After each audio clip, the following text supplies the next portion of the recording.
Hey family, welcome to the Hub. I am so excited because today I have licensed trauma expert and mental health clinician Aisha T. McDonald. What's up, girlfriend? How you doing? I'm okay. Hey. So Aisha, I know you just did a love intensive inside of our Real Love Network, and I just begged you to come hang out with us on the podcast because there's something beautiful about what you were sharing that I feel like the whole world needs to hear. Now, what I find so often, Aisha, is that as professional women, we claim to be very busy, yet we entertain foolishness. And when I say foolishness, I'm talking about the exes, the ex that wants to get back together, the ex that wants to visit you at midnight, the ex that just wants to quote unquote check in, the ex connection. And I'm not talking about those of the women that have kids with someone. I'm just talking about, this is somebody that you dated and the relationship ended, and this relationship is not for you, yet we are here entertaining the foolishness. So for me, I feel like this is traumatic. And you are a trauma expert. So I just want you to help the ladies out. How does this affect them? How is this trauma? Go ahead, girlfriend. Well, I think one of the most important things for me is when it comes to talking about exes, especially when I've worked with like clients in the past who do entertain these exes, who keep them, some connection to them, is I always point out the fact that there's a reason this person is your ex. Like, we don't have ex jobs and find ourselves going back to that old workplace just because I wanted to emotionally check in and see how you were feeling and doing. No, we left that job. We left that job for a reason. We move apartments, we change apartments, and we go to a new place. We don't go back to our old apartments just to see how you're doing. No, we leave those things in the past because they are my ex apartment and my ex job for a reason. And yet, when it comes to ex partners, here we are just checking in. And like, this person you didn't work out for some reason in particular. And it's so important for us to acknowledge and recognize that, because so many times these ex people in our lives keep us emotionally tethered so that they can still gain something from us while not fulfilling us in some sort of way. Girl, you better say it now. That I have, once I moved out of my apartment, right? So I went to college, left college, and I went to my first apartment. Once I moved out of that apartment and literally moved into my condo, like I've been here forever. I have never driven back down to Kendall. And if y'all don't know where Kendall is, it is over an hour away from where I live. I have never driven back down to Kendall to go knock on the door of my last apartment just to see how it's doing. I feel like that was such a good analogy, Aisha. You should put that in your book, So when we're talking about exes, we are not doing that foolishness for physical spaces. So why would we do that with people? Because they keep us connected to them in ways that makes us feel as if, you know what, maybe this person won't just be an ex. Maybe I'll be able to get from them what I wanted in the past in the future. Maybe they keep you in this like uncertainty, right? Of, oh, well, it didn't work out then, but maybe it will work out soon. How does that uncertainty affect us mentally, like living in this uncertain limbo place? I can't move on. How am I going to reasonably be able to move on to something that may be healthier for me, more beneficial for me, if I'm still tied to the past? We compare everything somebody new brings into our life because we're like, well, they didn't do this like this person would have done it. So this isn't going to be something I'm going to pursue. It keeps me from really advancing in a way.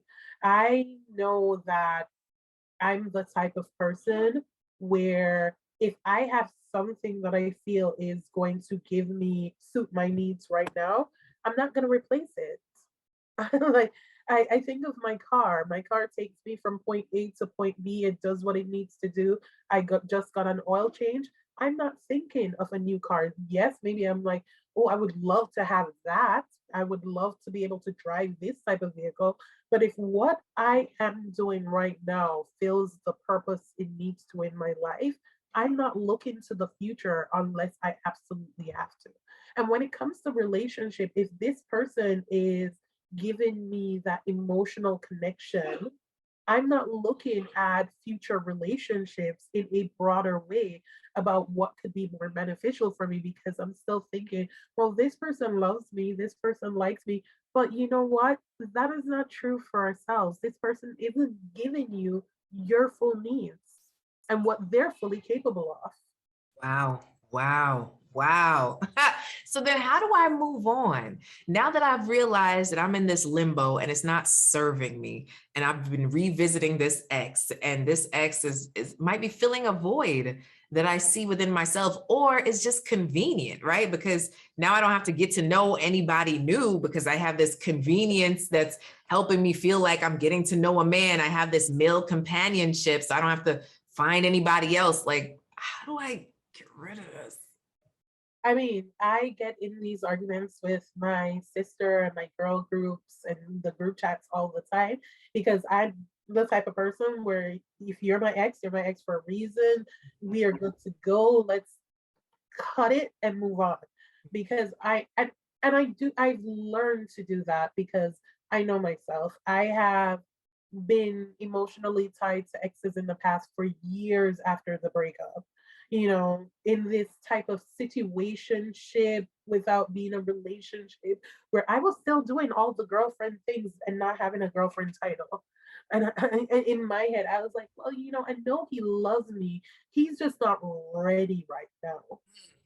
And Is that yeah, really true? no, it ain't, girl. Like, it is not. And I like to tell people, and like I told your love network this morning, and I'm using the example of men, um, and a heteronormative type of relationship sense, because that's been my personal experience. But my experience with men is that they know exactly what they want in so many other aspects of their lives. They know what they want. They know what type of sneakers they wear. Oh no, I only wear Jordans. Oh, really? You mean nothing else can fit your feet but Jordans? Or is it that your preference is only this? But they know what colors, they know what type of shirts. I've known guys in my life that refuse to wear polo shirts. No, I don't like the way it feels on me. Really? A shirt is a shirt. Like, it's just covering your skin. But they're so specific about so many other things. They know what type of haircut, how they want the barber to line them up, how low that they want the shaver to be on their beard, what type of video games to play, what type of cars they would prefer. They're so certain of so many other things in their lives in so many ways. And you're telling me I should sit in this state of uncertainty about whether or not you really want a relationship while giving you all the milk, while giving you the whole cow? We gotta cut the supply, baby. We gotta cut the supply. So what's a proper way to say goodbye though? Okay, so now that the man knows what he wants, even though he claims he don't know what he wants. And so then I'm entertaining all of this foolishness, right? Because I'm so focused on my business, on my career, on my kids, on everything else, that I'm just keeping this guy in my life as a filler, a space filler is what I call them, right? A nice little space filler. They're just here. How do I then intentionally release this person back into the atmosphere and away from me? I I I I I know it's all or nothing thinking, and I know that not everybody is capable of the all or nothing. So please understand me when I say I know that this can't apply to everyone and we're not all capable. But for my own mindsets and my own frame of work, I had to come to terms with letting go. Like, I didn't, Say after goodbye. Like you just, that's it. Like, bye. I said goodbye, I said ta ta. I said delete number from phone. I unfollowed from social media, and especially the unfollowed from social media, because I'm inquisitive. I want to know what's going on in your life. And so here I am down the rabbit hole looking at you with your new girlfriend and all these things. Oh, you never took me on vacation. And emotionally traumatizing myself by what ifs. What did I do that this person does, that why you do this with her but you didn't do it with me? And so I had to learn to fully let go. And it was hard. It is hard, especially when there's a friendship involved. So I'm not just losing you as a partner. I'm losing my friend. I'm losing my guy. I'm losing the person where, I could call at all times of night and say, hey, what's up? My day went like this, and that person knew and understood me. And that loss was something that I grieved. I grieved because this is the loss of a presence in your life that you were used to. I don't want to have to learn somebody's favorite color all over again and ask these like first date questions. Oh my God, so what type of movies do you like to watch? Like, that's hard to have to go through all over again when I already felt like I had that in this person.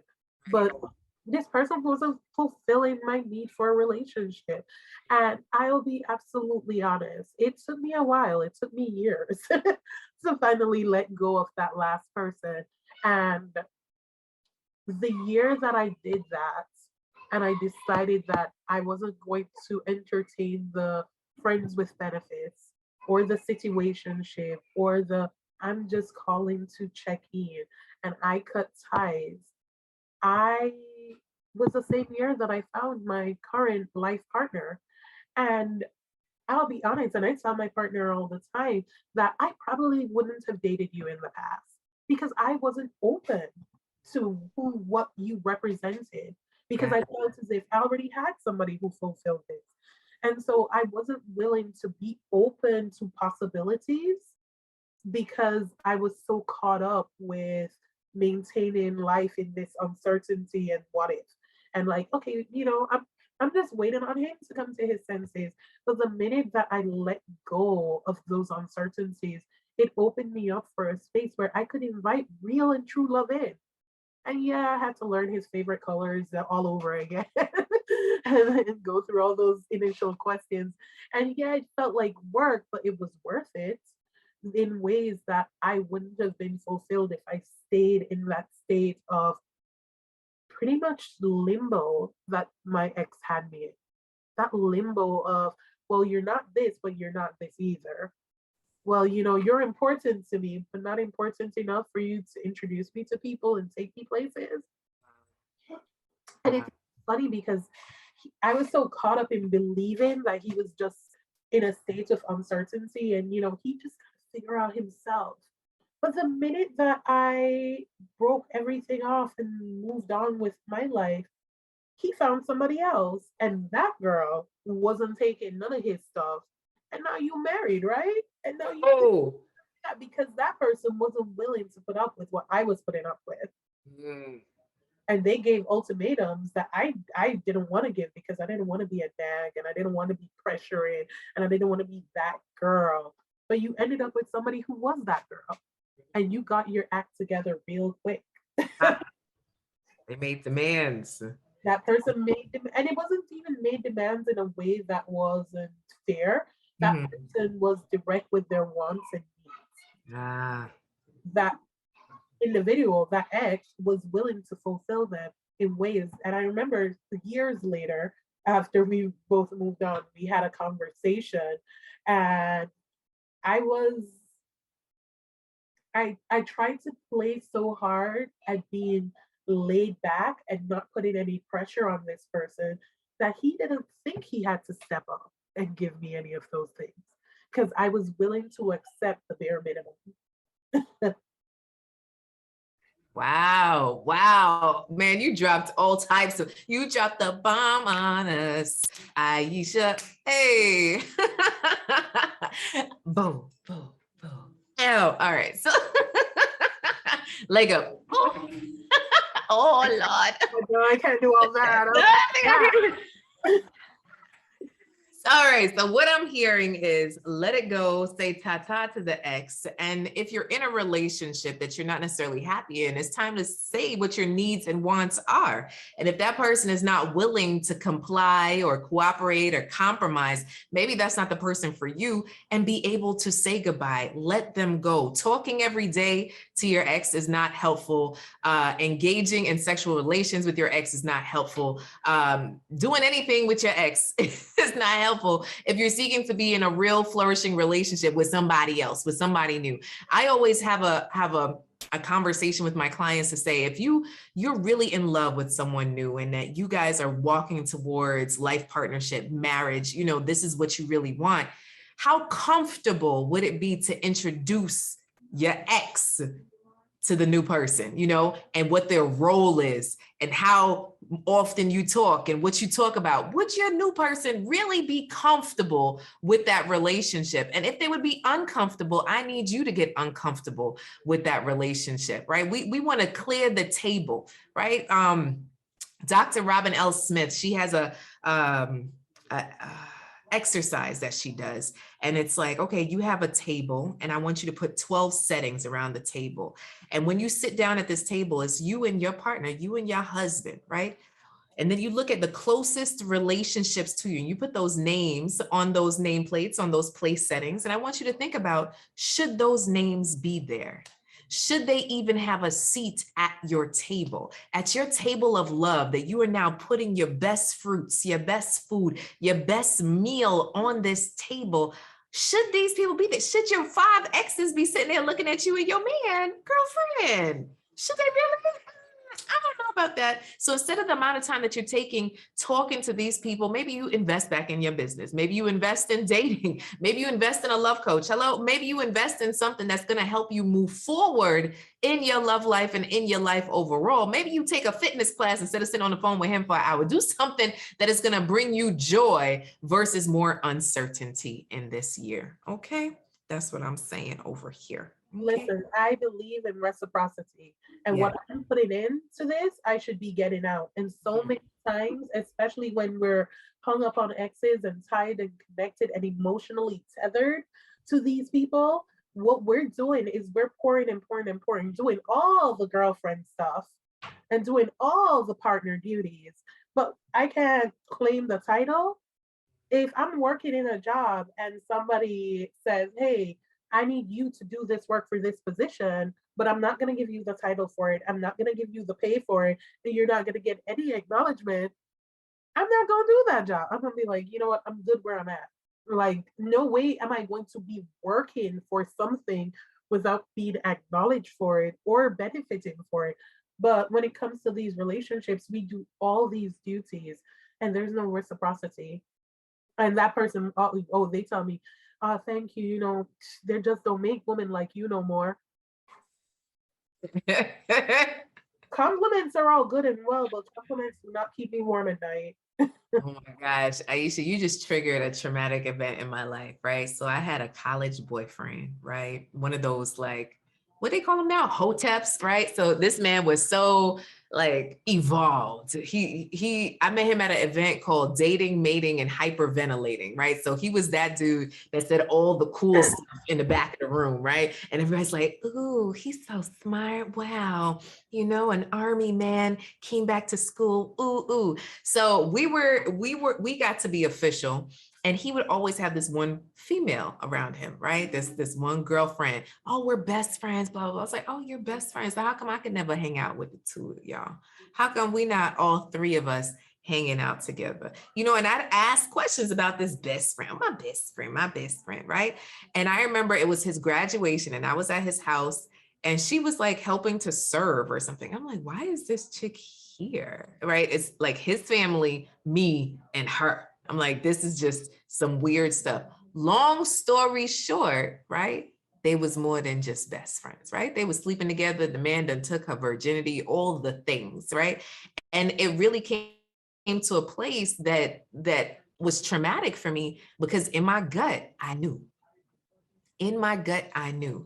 And even though I asked the questions and I got answered, I knew those were lies, right? So there's a part of me that is mad that I stayed in that situation for as long as I did. And I entertained that ex for as long as I did. Because even though I ended up leaving, we still ended up, talking on the phone and dragging that sucker out. And that did not serve me in any way, that limbo, that place. Oh, but then I met the family, they love me, that whole thing, right? So I hear that a lot with my clients too, but the family loves me. Listen, okay, there's still something between you and the family. It's that man, right? That man right there, he's no good for you. Right? So we still have to, you're not marrying the family. Well, essentially you do end up marrying the family, but you'd be marrying the man. So I need you not to skip over the fact that this man is no good for me, no good for you. So we need to get him out. And so that was a huge trauma for me to let go of, because I love the family so much, right? So much. And to be able to walk away from that was tough. It was really tough. I had to mourn the loss of what I thought would be a marriage, what I thought would be a future, what I thought would be my future child's father, all that stuff. But then when I think about it, the undercurrent, right? To build a life on top of all of that mistrust, on top of all of those lies, on top of all those cracks in the cement. And a lot of who listens to my podcast are professional single women. And I say, you're at the best place possible, because right now you don't have to choose to build on trauma. Right? We don't have to choose to build on trauma. We don't have to build a house on cracked cement. Like, I am so happy that I married who I married, because we built our life together so intentionally. I have not built my relationship on trauma. I am not here questioning where my man is and wondering if he is where he says he is, because if I did that other relationship, my whole marriage would have been that, right? So we have to be very conscious of, what are we choosing? If you have a whole bunch of trauma bonding with somebody and they are your ex, why would we choose that trauma to then build on top of a pretend life that you feel like you just gonna forgive and forget? Hallelujah. Hallelujah. Because that trauma bonding, and I'm glad that you brought that up, that trauma bonding that we go through in so many of these previous relationships tricks our brain into thinking that we have this immense connection that can be broken. But it's not a positive connection. It's not a healthy connection. It's not a good connection at all. But it keeps us in this state of being as if I cannot become unattached to this person because they fulfill and they understand me. They know what I've been through. They've gone through it with me. And that's not fair to us, because again, I cannot be my fully best human self if I am attached to things that do not serve me and do not benefit me. And so I need us to think about some of our attachments that we have, and not just in relationships, but with friendships too. Think about some of these attachments and some of these people that we remain connected with out of loyalty and long-term friendship and longevity of knowing this person. And he was there for me when. That's what his purpose was, right? He helped you through the death of whoever, he helped you through the loss of whatever, he helped you to that next level thing, and he served his purpose. Reason, season, lifetime. And you're not there anymore. Not there You anymore. are not there anymore. So you do not have to remain connected to the things that you were connected to then. You can move on. You can have a better life. Again, they're your ex for a reason. There's a purpose why it did not work out. There was something that the universe showed or told you that said, listen, this ain't for you. And here we are going, okay, it's not for me right now, but it may be for me in the future. No, it ain't. No, it ain't. Stop that. Why? What? You don't go back to bad jobs. You don't go back to bad restaurants. We don't go back to bad landlords, but we going back to negative exes because of emotional connections. For what? Let it go. Let it go. I used to go to this one restaurant. I used to go there all the time. The last time I went there, I waited 2 hours for my food. By the time they brought the food out after 2 hours, it was the wrong meal. So they took it back, waited 30 more minutes. When they brought it out again, everything was cold and tasteless. And it didn't matter how many times I went there before. After that 3 hour, and my husband was like, "Why we waited this long to leave?" I was like, "I don't know." But after that 3 hour experience in that restaurant, I was like, "We're never going back there again." I wasn't thinking about all the times before. I'm thinking that this situation was so absolutely terrible. I don't care what came before then. I don't want a repeat of this. But here we are with people who constantly drag us through the mud, just giving chances after chances. Like maybe next time it'll be better. No. Do what serves you and what helps you and what makes your life worth living. And sometimes, and it's hard. I'm not saying it's easy to go in and delete these numbers and unfollow on the Facebook. And it's hard when you know the name, the full name. So even after you unfollow, you can still search and look, or Facebook memories brings up these connections every once in a while. It's hard. It's not easy. It's not a snap of the finger and I'll forget about everything you make me feel. But we have to move on towards the possibility of our futures by letting go of the traumas of our past. This was so good. And guys, just for you to practice, how about we start with not watching bad movies, right? Let me tell you, I took my mom to the movies to see a movie called Daddy's Home 2, right? With Mark Wahlberg and somebody else, right? This movie, within the first 5 minutes, I could tell it was a really bad movie, right? I went on my phone, went to Rotten Tomatoes, it got a 6%. 6%, you know this movie is horrible. But because I spent the money and we were at the fancy movie theater, you know, the one that bring you the drinks and the food and all of that, like I I sat through it with my mom, the whole thing. And I was just like, that was a waste of 2.5 hours or however long that movie was, right? So from now on, I tell myself, if I see that the movie is bad, my daughter's good at it. She's 5. She'll tell you like, mommy, I'm not watching this, right? These are the best critics ever. Like we need to learn from our kids, right? So here it is right now. Within the first 5 minutes, if you don't like it, it's time to go. So when you start to practice that just with your movie watching, you can get good in your relationship. You know what? It's time to go. And That's listen, when you recognize those red flags, stop betting yourself with them. Like, if you see the red flags and they're coming up and you're like, wait a minute, don't question them. Run it. like hell, girl. Because what we do is we see the red flags and we put on rose colored glasses. That's Right? it. Can't see the red flags if everything is red. No, because I promise you, half the things when I worked as a therapist, half of the things that people complained about in their relationships long term were things that the person had been doing since the first date that Wow. they ignored and Wow. said, maybe, maybe I'm overthinking this. Mm-mm. If I tell you I don't like something, and you are somebody who respects me and loves me and cares for me, you will make an effort not to do those things over again. But if you ignore my feelings to continue to do what you want because it only serves you, that's not somebody I need to be with. Let me tell you, we told you some tactical, practical tips. All right. So let's make sure that we show Aisha some love. Aisha, how can people find you on the gram? What's your handle, girlfriend? It's Aisha Voyage, Aisha, and then the word voyage because Aisha means life, and it's my life voyage that I'm going through. So, Oh, right? Oh, beautiful. you want me to sing a song about me, so I'm wonderful for sure. You, Uh, so at Aisha Voyage, you can always reach out to me if you have any questions. I love it. I love it. Thank you so much for hanging out with us, Aisha. Make sure to show Aisha some love, give her a follow, send her a message. Her stories are hilarious, always in the stories. And otherwise, please do subscribe to this podcast. Subscribe to this podcast. Make sure to take the time to leave us that 5-star review. Show us some love so that we could keep it going. What's so cool, Aisha? We have reached Malaysia, the Philippines, South Africa, New York. You know, we are Belgium. We are worldwide with this podcast. So if you're listening in, we always want to know what touched your heart. So make sure to message us. I'm at Inspire Many on Instagram. And in the meantime, in between time, keep loving, keep laughing, keep living. Bye, guys.